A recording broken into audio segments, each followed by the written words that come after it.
Um mau caráter é uma pessoa que vai te enganar, te roubar, para ter benefício próprio a torto direito. E ainda vai parecer muito legal para você. Você mal vai suspeitar dele. Tá entendendo agora? Um alcoolista, ele pode mentir para você que tá errado? Tá errado. Por isso que eu digo que você não é o problema, mas você pode ser parte da solução. Para poder ajudar essa pessoa que você ama, mesmo que ela não queira, sair desse emaranhado. Que a pessoa sozinha às vezes não consegue. E aí você tomando a iniciativa de gerar a mudança necessária, você vai gerando essa mudança nele, para que ele queira e se comprometa em parar de beber. Percebe? Então não é assim mau caráter, essa doença que é perversa. Não é a pessoa que está por trás dela. A doença que é perversa, não é a pessoa que está por trás dela. São coisas bem diferentes.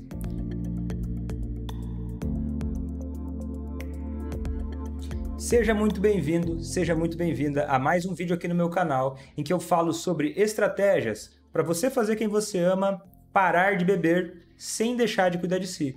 O meu nome é Vitor Blasius, eu sou médico psiquiatra e esse vídeo que você está assistindo agora faz parte do meu quadro chamado Pergunta pro Vitor, que é um quadro em que eu respondo perguntas ao vivo da minha audiência, né? Eu literalmente abro uma live aqui no meu Instagram, no meu YouTube, e eu respondo perguntas do chat, perguntas das pessoas que estão aqui me assistindo ao vivo. Você então vai ver respostas para as pessoas que estavam assistindo ao vivo agora, e muitas dessas perguntas também podem ser suas, né? Porque eu respondo e explico uma série de coisas relacionadas a esse assunto que eu falo, que é o único assunto que eu falo, que são de estratégias para você fazer quem você ama parar de beber sem deixar de cuidar de si.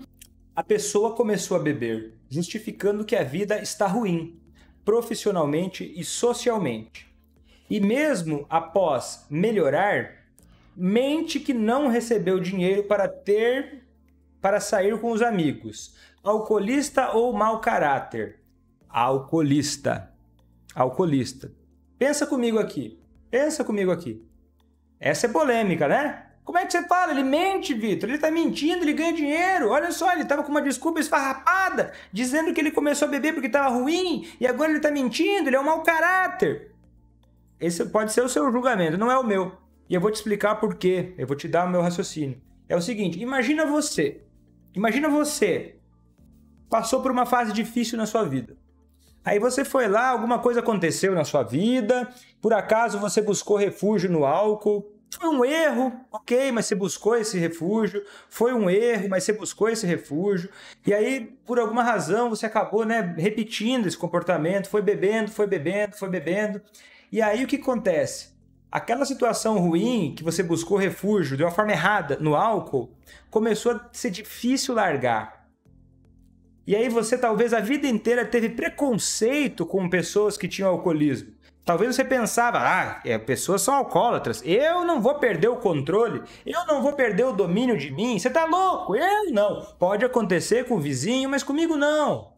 E aí ele começa a perceber, meio que sem muita clareza, que ele não controla mais tanto assim o álcool. Ele começa a perceber uma necessidade de beber muito grande, que provavelmente o envergonha. Provavelmente faz ele querer esconder, porque ele não vai querer mostrar para todo mundo o pior lado dele. A gente não gosta de mostrar o nosso pior lado, a gente quer mostrar para os outros coisas boas. E uma coisa tão assustadora, muitas vezes, como a ideia de que você está perdendo o controle do seu consumo de álcool, que você pode perder, além disso, você pode perder até o relacionamento com alguém que você ama. Isso não justifica mentira, mas contextualiza, percebe?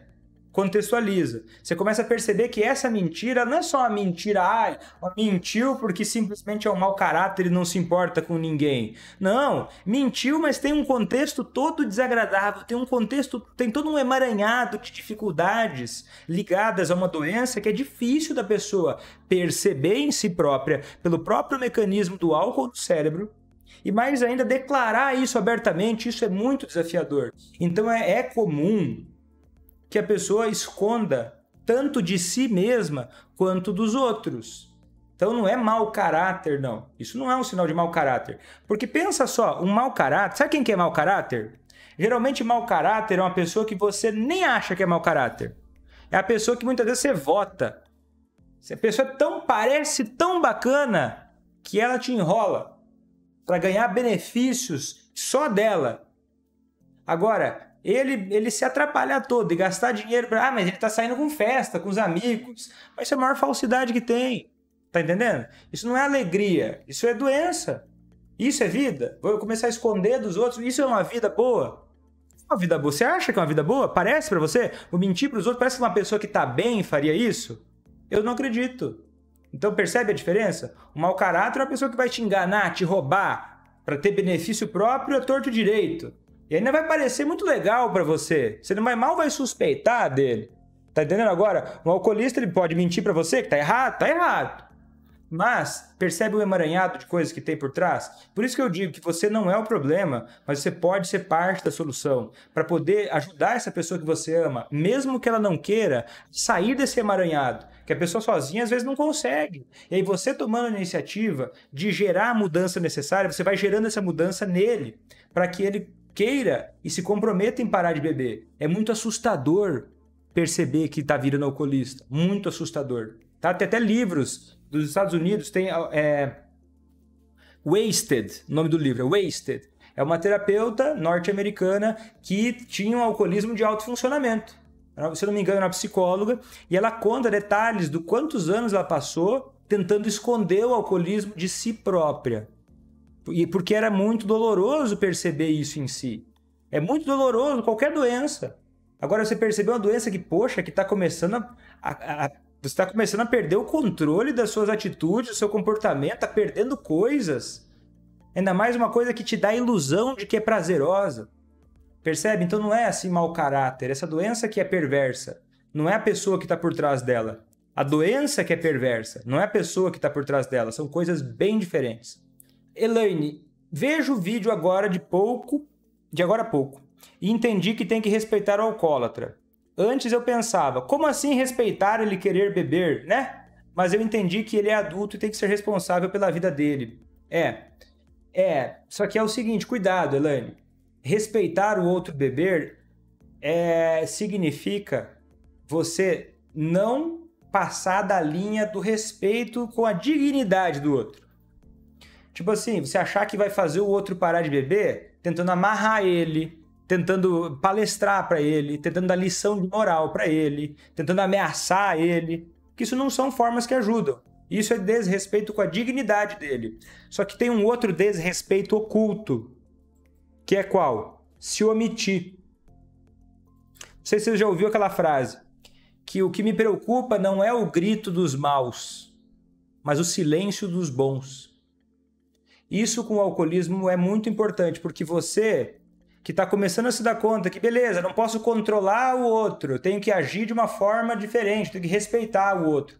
Tá, só que se você se omitir, e você tem alguém que você ama, que tem alcoolismo, e você não agir da forma correta para fazer essa pessoa parar de beber, você poderia ser parte da solução e você está pecando por omissão.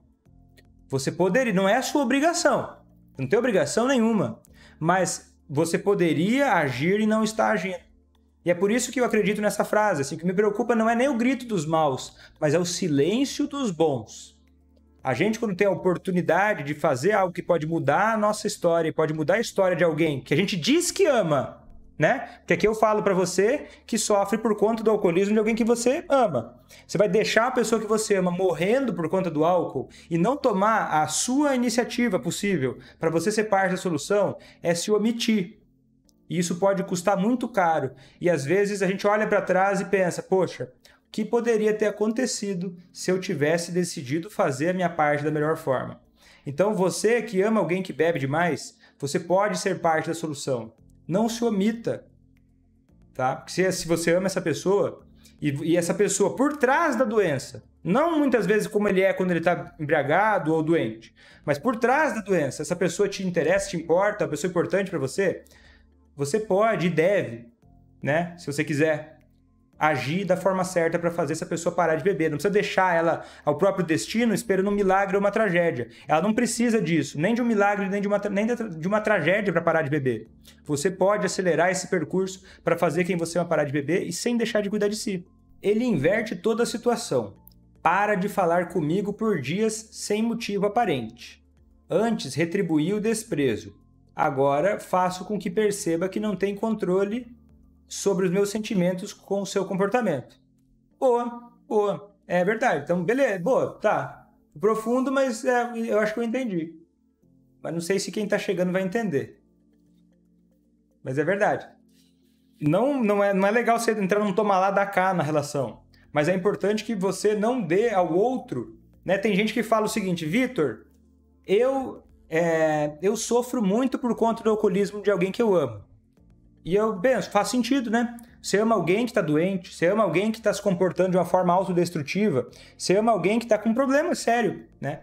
Agora, tem gente que fala o seguinte, Vitor, a minha vida está destruída, eu sou completamente infeliz por conta do alcoolismo de alguém que eu amo.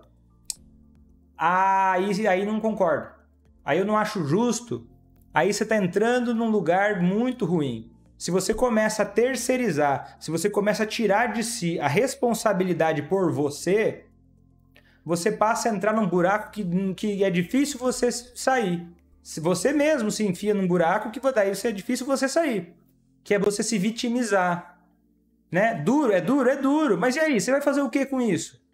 Você é mestre, você é mestra, você que domina ou não domina. Está nas suas mãos o seu comportamento. Está nas suas mãos aquilo que você vai fazer com a sua vida. Se você estiver sempre vulnerável e culpando o outro pela sua felicidade ou infelicidade, você está colocando um peso grande demais nas costas de uma pessoa que está doente, que não está sendo nem capaz de lidar perfeitamente com a própria vida. Então, é por isso que é importante você fazer quem você ama parar de beber sem deixar de si. Sem deixar de cuidar de si. Para que você possa não virar um peso, mas você virar parte da solução, da sua vida e da vida de quem você ama também. Tá? Sem vitimismo. Lidar com ele morando em cidades diferentes. Olha, essa é uma pergunta comum, mas ela está cada vez fazendo menos sentido. E eu vou te explicar por quê. É uma pergunta comum, mas está cada vez fazendo menos sentido, na minha opinião. Tá, vou te explicar. Sabe por quê? Mesmo morando em cidades diferentes, sabe por quê? O que faz dentro do método ACA, que é o método que eu desenvolvi para você fazer quem você ama parar de beber sem deixar de cuidar de si, a ferramenta mais poderosa que traz resultado é o seu relacionamento com a pessoa que bebe demais. E hoje, mais do que nunca na história, nós temos muita facilidade para ter opções de se conectar com pessoas que moram em outras cidades. Né? Eu não sei de onde você está me assistindo, tem gente do Brasil inteiro, tem gente de fora do Brasil, né? Eu tenho alunos do mundo todo, né? Da Europa, dos Estados Unidos, da Austrália, né? Então, do Paraguai, da Bolívia. Então, olha só, e tudo isso, por quê? É porque hoje nós conseguimos ter relacionamentos através da internet, através da conexão.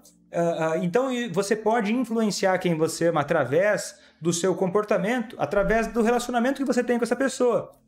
Mesmo aquelas coisas que você conversa com ela, o jeito que você fala com ela, a rotina que vocês têm de se comunicar ou de não se comunicar, eventualmente quando vai ter uma visita ou algum encontro entre vocês, tudo isso faz muita diferença. Inclusive, eu tenho um depoimento da Cleo. A Cleo, ela é irmã, o irmão da Cleo, ele estava muito doente. Ele estava com um alcoolismo muito pesado.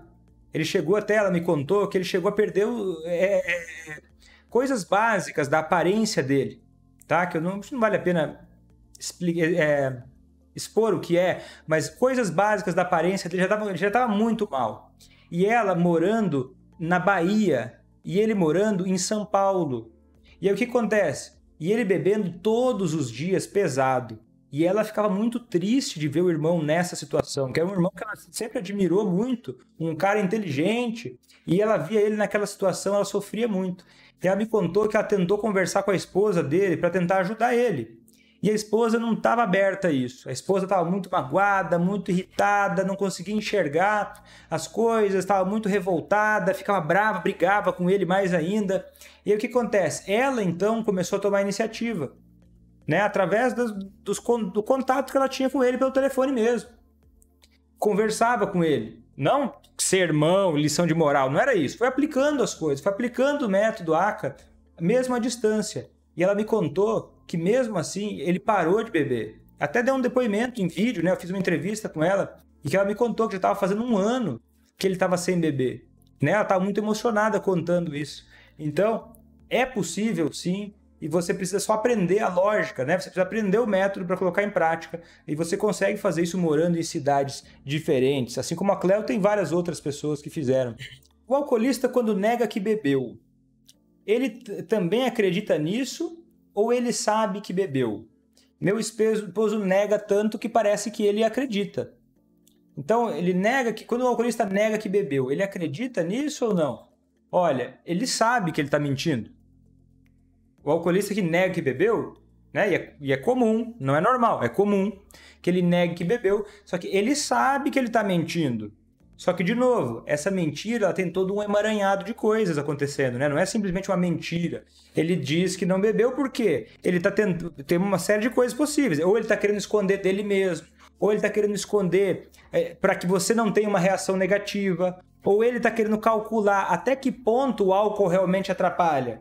Pensa só, se ele diz para você que não bebeu, e aí as coisas ficam tudo bem, ele está tentando fazer funcionar. É tipo uma criança que tenta fazer duas coisas que não são compatíveis, como ir dormir às 4 horas da manhã e no dia seguinte ir para a aula, né?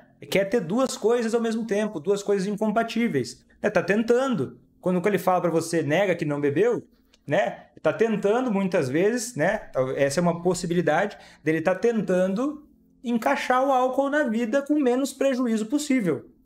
Perceba, é natural do ser humano querer, por exemplo, comer muito, coisa gostosa, coisa calórica e não engordar. É normal. Eu gostaria de poder comer qualquer coisa e não engordar. Então, claro, eu digo isso como uma forma, né? O alcoolismo ele tem a sua proporção, é muito mais intenso, mas é o mesmo raciocínio. Ele também quer poder continuar bebendo e manter a vida normal. É uma tentativa, a tenteada dele. Então não é que ele acredita que não bebeu. Ele está tentando esconder mesmo. Está tentando esconder de você. Por várias, pode ser medo, pode ser vergonha, pode ser vontade de querer testar. Testar, vamos ver se realmente é um problema. Achar que não é um problema, ele acha que não é um problema até tal ponto que ele acha que se ele não contar, ninguém vai descobrir. Ingenuidade. Tem muito a ver com a doença. Vi uma garrafinha de cachaça escondida e dessa vez não joguei fora. Fiz certo? Depende do contexto. Depende do contexto, né? Tanto que no método ACA eu ensino para os meus alunos o fundamento. Porque uma pessoa que sabe o fundamento, ela consegue aplicar em qualquer situação e ela consegue dominar isso a ponto de ela ter clareza sobre como agir de acordo com as nuances de cada contexto. Por isso que eu tenho alunos que são esposas, alunos que são filhos, outros que são irmãos, que moram junto, que moram longe, porque entendendo os fundamentos você saca o que fazer em qualquer situação. Então eu vou te responder. Depende. Se você não jogou fora uma garrafa de cachaça que você escondeu, que você achou escondida, primeiro a gente tem que pensar, não vou ferir a dignidade do outro, né? Não vou ferir a dignidade do outro. Então assim, ó, eu tenho o direito de jogar essa garrafa fora? Eu tenho? Você tem esse direito? Quando que você tem esse direito? Geralmente quando é um filho menor de idade, ou quando é um filho maior de idade, mas vocês já combinaram isso e foi combinado de que você faria isso, né? Tem que ser muito combinado e você tem que ter, vamos dizer assim, e nem sempre é a melhor forma, não. Mas, vamos dizer assim, você discutivelmente teria autoridade para fazer isso. Agora, se for um marido, né, que você viu lá, ele é um marido, é um adulto também, que ele também mora na casa, que a hierarquia, vamos dizer assim, seria similar, você jogar fora seria invadir algo que, né? Por que é proibido? A casa é só sua, vamos dizer assim. Então, você tem o direito de jogar fora, né? Se não tiver, não dá para você querer fazer quem você é parar de beber de formas que ultrapassem limites éticos. Tipo assim, você fazer quem você é parar de beber sem ética, você perde a solidez. Você entra num caminho muito frágil, você entra numa casa de palha. Então, nessa jornada, muito raramente, via de regra, mentir não faz parte, não mentir vai te atrapalhar, mexer com a dignidade do outro, tirar coisas que são direito dela, vai te atrapalhar a longo prazo, né? Mas Vitor, vou jogar a garrafa agora? Hoje ele não bebe, porque ele não vai ter como comprar outra. Beleza, mas e amanhã? Você quer que ele pare de beber só hoje ou você quer que ele pare de beber a longo prazo? Então, se você quer que ele pare de beber a longo prazo, a ética nas suas atitudes, o respeito à dignidade do outro é importante. Mesmo que às vezes você tenha que olhar e, poxa, eu tô vendo o outro ali, ó, escondeu uma garrafa de cachaça. Não vai jogar fora se não tiver direito de fazer isso. Você não tem autoridade? Que autoridade você tem para fazer isso? Vai invadir o espaço do outro, vai atrapalhar o relacionamento. E aí vai atrapalhar a confiança. Então eu acredito que pode ter sido certo, sim, não jogar fora. Mas, se ele escondeu a garrafa de cachaça, eu acho que muitas vezes vale a pena uma conversa sobre assim, olha, o que está acontecendo que você está escondendo? Né? E aí tem, inclusive, no curso ACA, como já apareceu essa situação em muitas mentorias de turmas anteriores, né? São centenas de alunos, eu, inclusive, gravei uma aula do curso ACA, até mais que uma aula, dando exemplos exatamente de como lidar quando a pessoa esconde bebida em casa, sobre como conversar com a pessoa, sobre como trazer esse assunto para você conseguir fazer desse limão uma limonada.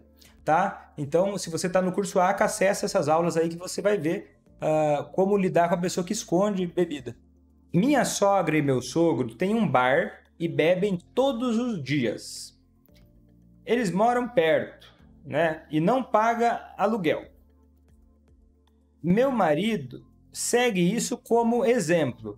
Imagino que seja beber todos os dias. E quando eu falo que está errado, ele fala para não colocar a família no meio. Tá certo, faz sentido, você está jogando baixo. Primeiro que sempre que você chegar para conversar com uma pessoa que tem resistência e começar a falar julgamentos, ela vai tender a devolver julgamentos. Você chega e fala para ele, ó, tá errado isso, tá errado. Você abre margem para ele olhar para sua cara e dizer... Quem você pensa que você é? Você é a dona do mundo? Dizer que tá certo, tá errado? Ah, mas não é certo. E ainda mais fala do pai e da mãe dele, que ele deve ter uma ligação afetiva. Ó, você vê, o seu pai e sua mãe bebem todo dia, você faz igual, como exemplo. Por mais que... Independente de você ter razão ou não, isso nem importa. Isso vai gerar nele o quê? É natural que ele se sinta o quê? Ofendido muitas vezes. E ainda mais que ele próprio tem dificuldade de perceber isso como um problema. E aí vai parecer que você está atacando a origem dele, que você está atacando as raízes dele. Então, cuida com esses julgamentos, que eles são um grande tiro no pé. Ah, tá errado. Você pode dizer que você acha isso errado. E ainda mais começar falando mal da família, começa falando com ele sobre vocês, sobre coisas que têm a ver com você. Sem dizer, você bebe de mais ou de menos. Isso é discutível, mas você pode expressar de outras formas, né? Você pode fazer outras coisas, ao invés que não ser. Tem muita coisa, tá? Por isso que pegar do nada assim, tem muita coisa para explicar. Mas quando você começar a acompanhar mais, você vai perceber isso, tá? Não começa a dizer, tá errado, olha só, que exemplo. Ele não bebe só por exemplo. Adulto tem responsabilidade pelo que faz. Tá entendendo? O problema não é o pai e a mãe dele. O problema é ele. Tá entendendo? O problema na vida de cada um de nós, o maior, somos nós. E a solução também. Então, para de terceirizar para ele, porque essa é uma forma de... Quando você diz que você bebe, por exemplo, dos seus pais, que bebem todo dia, que tá errado, você tá dizendo que ele é um idiota. E ele vai ficar chateado. Né? Tá chateado, ninguém gosta de ser tratado assim. A gente, por mais que a gente nem sempre seja assim, a gente gosta de pensar que a gente tem o domínio sobre nós mesmos. Posso perguntar para ele, o que você pensa sobre tomar medicamentos e beber? Eu não recomendo. Ela quer perguntar, deixa eu explicar o contexto. Ela percebe que a pessoa que ela ama bebe e toma medicamento ao mesmo tempo. E ela acha que isso é um problema. E eu posso até concordar com você, dependendo do medicamento, dependendo da condição, beber junto é um problema, vamos dizer assim, tecnicamente. Agora, você perguntar para ele o que você pensa sobre tomar remédio e beber, geralmente isso vai causar resistência. Por quê? Porque não é uma pergunta exploratória, é uma pergunta acusatória. É tipo assim, você pega uma pessoa, imagina uma pessoa que bateu o carro. Aí ela estava dirigindo, ela passou um sinal vermelho e bateu o carro. Aí você vai lá e olha para ela e pergunta: o que você pensa sobre passar o sinal vermelho? Ela vai olhar para você e vai falar algo do tipo: sai daqui. Porque se ele souber que tá errado, ele vai mandar você sair daí. O que você quer? O que você quer com essa pergunta? Você quer me provocar? Você quer o quê?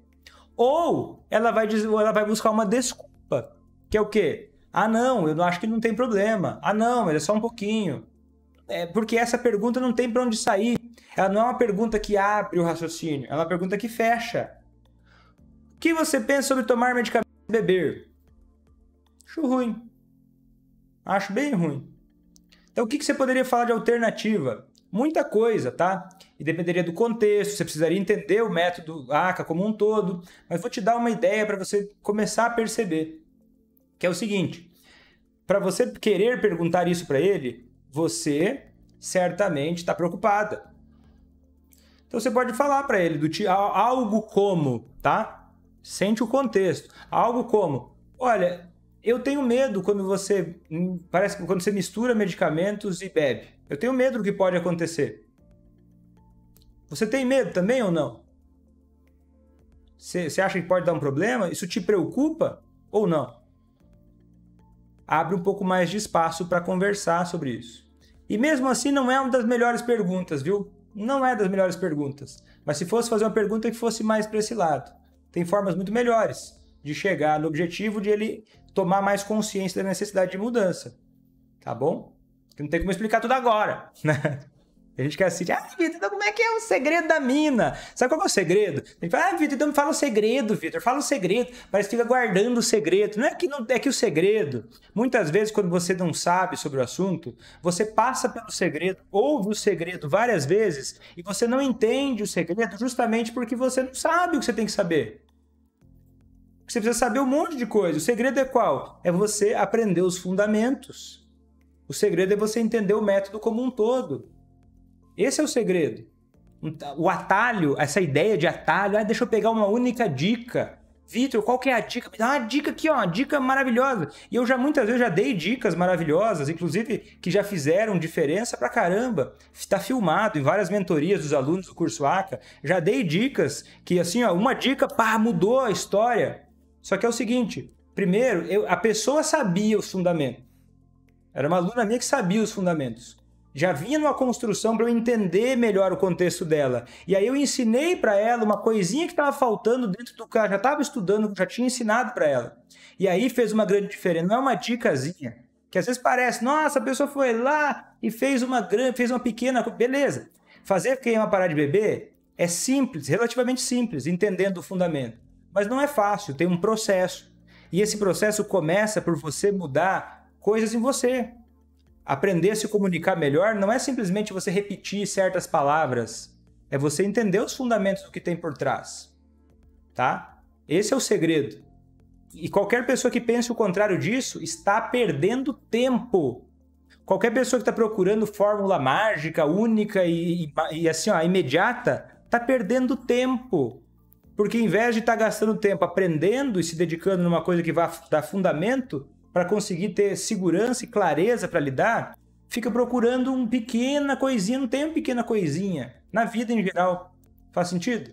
Então por isso que eu digo: você quer fazer quem você ama parar de beber? Isso é uma coisa importante demais para você achar que é uma única e exclusiva dica fora de contexto que vai resolver tudo. Então tem gente que fica procurando isso e desanima quando não vê assim o toque. Nossa, Vitor, eu assisti tem várias pessoas que chegam e falam assim: eu assisti uma live inteira sua, Vitor, e eu segui as dicas que você deu e não aconteceu nada ainda. Primeiro que é difícil ter seguido todas, né? É difícil, eu falo muita coisa numa live só. Segundo é que, para dizer isso, você tem que estar com o foco no lugar errado.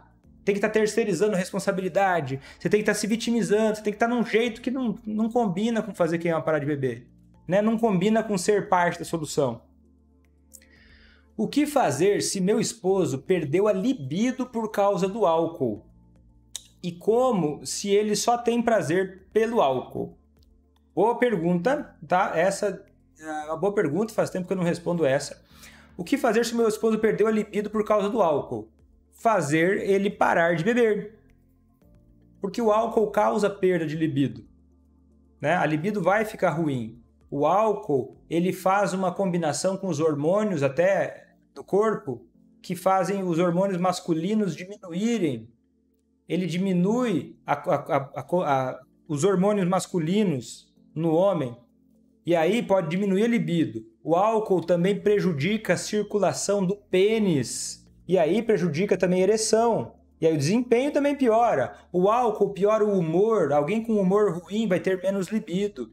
O álcool prejudica toda a vida sexual.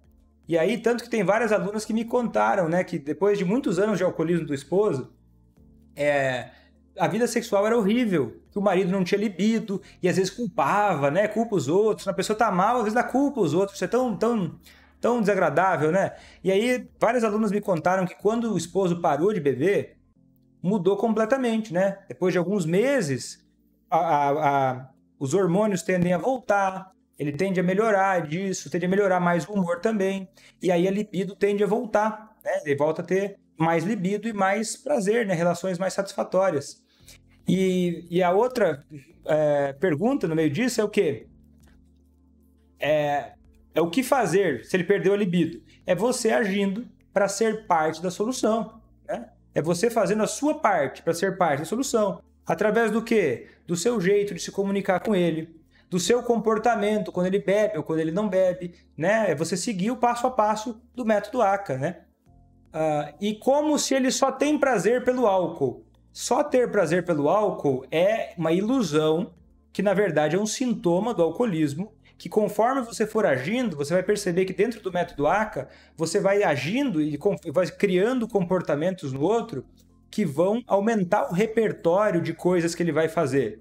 E aí, conforme ele vai tendo interesse em parar de beber, porque assim, essa ideia de que só tem prazer pelo álcool, ela vem de duas coisas. Uma é a falta de vontade atual de parar de beber. Se eu não acho que o que eu estou fazendo é um problema, vou ter vontade de mudar. E aí eu não vou me esforçar para mudar se eu não enxergo muito isso como um problema ainda, por conta até da doença. Por isso você vai gerando comprometimento no outro, percepção de mudança no outro, ele vai começando a querer buscar prazer em outras coisas, né? E o segundo motivo para ele não ter prazer é que ele bebe demais e não tenta fazer coisas sem beber. E aí o cérebro dele está encharcado de dopamina quando ele bebe, quando ele não bebe não tem dopamina, aí ele vai buscar dopamina, que é o hormônio do prazer do cérebro, bebendo, e aí ele começa a perder a habilidade de fazer isso, de buscar prazer sem o álcool. E conforme ele vai tendo interesse em fazer isso, ele vai começando a trabalhar, né? Que é um trabalho, é um esforço, né? Tem gente que fala, ai, Vitor, mas dá tanto trabalho fazer quem eu amo parar de beber. Mas, querida, parar de beber também não é trabalho. Só que o trabalho que dá ficar doente é muito pior, né? Mas é o seguinte, parar de beber também é um esforço que ele vai fazendo. Você gera comprometimento nele e ele vai se esforçando para fazer coisas sem álcool. E aí ele vai ganhando habilidade em fazer coisas sem álcool, e aí vai vindo mais prazer. Porque quando a gente não tem habilidade nas coisas, é mais difícil ter prazer, né? Pensa só, se você, sei lá, vai numa festa granfina de gala. Eu eu acho que eu nunca fui numa festa de granfina. Você pensa numa festa que você senta numa mesa que tem um monte de talher, e aqueles talher, tem talher que você nem sabe para que serve. E aí você vai sentar para almoçar, todo mundo vestido de gala e comendo com aquele ritual de comidas, não sei o quê. Eu acho que para quem nunca fez uma coisa dessas, num primeiro momento talvez não seja tão divertido, porque não é o natural para você, não é comum para você. E o que a gente não tem muita habilidade é menos prazeroso, percebe? Então para ele talvez coisas simples que poderiam ser prazerosas, faz tempo que ele não faz sem beber. Faz tempo que ele não, né? E aí daí o prazer, a percepção de prazer vai diminuindo também. Então, por isso que dá para fazer que você vai parar de beber, mesmo quando parece que ele só tem prazer pelo álcool. E por isso que mesmo ele sem libido agora, o caminho é ele parar de beber, né? Então você vai agir para ser parte da solução, para ele parar de beber, e aí uma série de coisas vai melhorar, não só a libido, um monte de coisa vai melhorar. Vitor, um alcoolista pode vir a beber socialmente após um tratamento ou precisa parar de beber totalmente? Essa pergunta vai incomodar muito essa resposta, mas eu vou te dar a resposta realista, de verdade. Olha, hoje nós temos a ciência do alcoolismo, né, que é pesquisas, que a gente tem mais de 50 anos de pesquisas sobre como é que o alcoolismo funciona, as trajetórias, porque ele pode ter variações de jeito de apresentação do alcoolismo. Então, essa pergunta, ela de uma maneira geral, ela tem pouco, mas mesmo assim ela tem pouca discussão. A maior parte da literatura que a gente vê e vendo pessoas, vendo histórias de pessoas, nos mostra o quê? Que a doença do alcoolismo, ela é uma doença que afeta o sistema de hábitos do cérebro, certo? E o nosso cérebro, ele funciona da seguinte forma. Ele aprende coisas, tá? Você aprende, por exemplo, a andar de bicicleta. E eu não sei, se você aprendeu a andar de bicicleta, você dificilmente vai desaprender.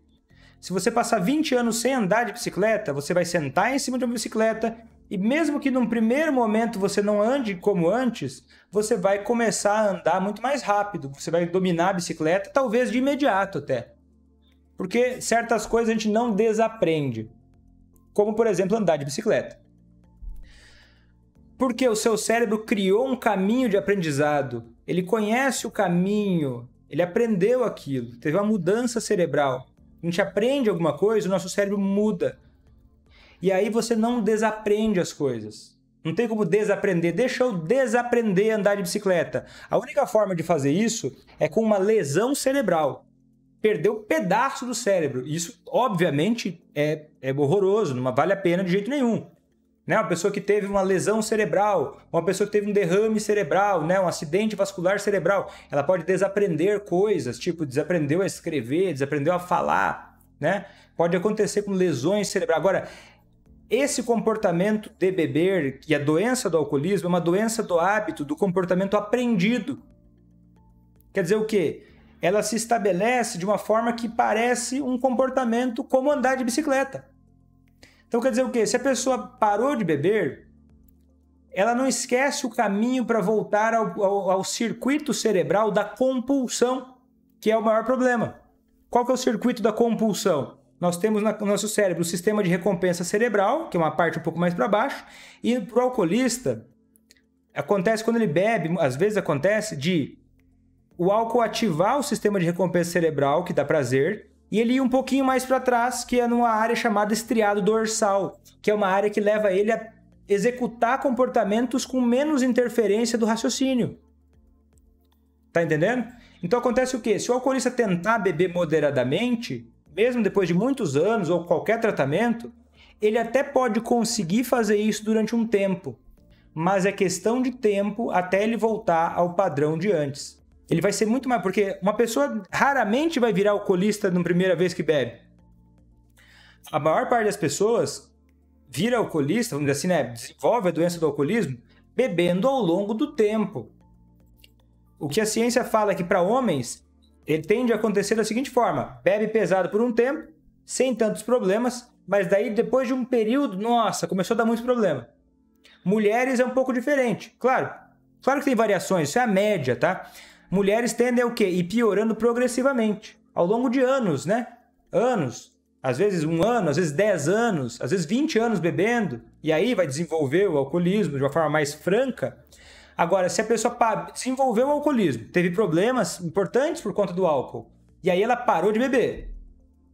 Se ela voltar a beber um dia, esse período que talvez antes foi de 10 anos para ela chegar no alcoolismo, vai encurtar para semanas, para ela voltar até aquele padrão de alcoolismo. Então o álcool não é seguro mais para alguém que já teve esse aprendizado cerebral, já manifestou sintomas da doença do alcoolismo. Então essa é uma má notícia. Então a resposta é não. Como via de regra, não dá para beber socialmente. Só que isso é uma péssima notícia, porque ninguém gosta dessa notícia, é uma notícia ruim. Porque ninguém quer ter uma limitação, percebe? Então, por isso que é comum que muitos alcoolistas queiram testar isso. Ah, será que dá mesmo? Será que não dá? E se atrapalharem com isso. Então, cuida para não chegar numa argumentação. Não, você nunca mais pode beber. Né? Eu não digo isso, você nunca mais pode beber. Olha, parece que não dá. É um problema, né? Pode ser um problema. Tá entendendo? E sempre é o sonho da maioria, né? É o sonho. Se você for perguntar para os alcoolistas, é o sonho da maioria, se não de todos. Fulano, você gostaria de poder beber sem ter problemas com isso? Você gostaria de poder beber moderadamente? Sim, adoraria. E sempre vai ter alguém que vai dizer que sim, que pode, que consegue. Mas não dá. Isso é um problema. Então não dá, é uma má notícia. Se quer fazer que você parar de beber, não busque a moderação. É muito mais difícil moderar, se não impossível, para o alcoolista. Teve inclusive nos Estados Unidos, um tempo atrás, uma associação leiga em que uma mulher defendia, né, que os alcoolistas poderiam beber moderadamente. Que era uma ideia de controle de danos, né? Porque achavam que era muito rígida a ideia de nunca mais beber. E aí ela criou uma associação, teve até pessoas que se afiliaram a essa associação de beber moderado, de reduzir, não parar de beber. Parar de beber é muito agressivo, vamos só reduzir. E isso aí durou um tempo, fez um movimento, um barulho lá nos Estados Unidos, e até que aconteceu uma coisa muito desagradável. Ela teve um acidente de carro, em que ela acidentalmente matou outras pessoas. Um acidente. E por acaso ela estava embriagada. E aí isso aí ajudou ela de alguma forma. Claro, foi uma tragédia. A gente sempre busca para que não seja isso que cause a mudança, mas isso gerou nela uma percepção maior. E nas pessoas ao redor também, né? De que, olha, seu problema de alcoolismo não estava controlado, né? E aí ela própria começou a advogar algo diferente, né? Ela própria começou a dizer, olha, não, verdade, beber moderado não é uma ilusão. É uma ilusão e pode ser uma ilusão fatal para si ou para os outros, né? Então, é uma má notícia, mas é a forma mais segura, né? Como o alcoolismo é uma coisa perversa, é melhor não brincar com esse inimigo. É a mesma coisa dizer assim, Vitor, quando alguém sequestra o outro, dar o que o sequestrador está pedindo pode ajudar a salvar a vítima? Será que dá para ajudar?